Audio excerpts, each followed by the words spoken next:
அதாவது எங்கள் தாத்தாவுக்கு எங்கள் நாட்டாம தாத்தாவுக்கு 3 தாரமாக இருந்துச்சு. ஏதோ ஒரு சுச்சுவேஷன், ஏதோ ஒரு காரணத்தினால 3 தாரமாகி போச்சு.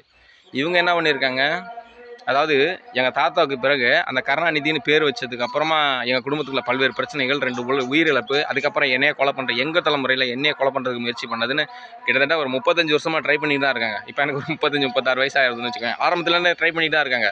ஏதாச்சும் ஒரு வகையில் சில இடங்களில் பார்த்தீங்கன்னா குழந்தை கருவிலே கலைஞ்சு போச்சுன்னுவாங்க. அப்புறம் குழந்தை ஆரோக்கியம் இல்லாமல் பிறந்து இறந்து போச்சுன்னுவாங்க. உடம்பு சரியில்லாமல் இறந்து போச்சு. அந்த மாதிரிலாம் எனக்கு பல்வேறு பிரச்சனைகளை நிறைய மாதிரியெல்லாம் ட்ரை பண்ணி பார்த்துருக்காங்க. ஒன்றும் நடக்கலைன்னு வச்சுக்கோங்களேன்.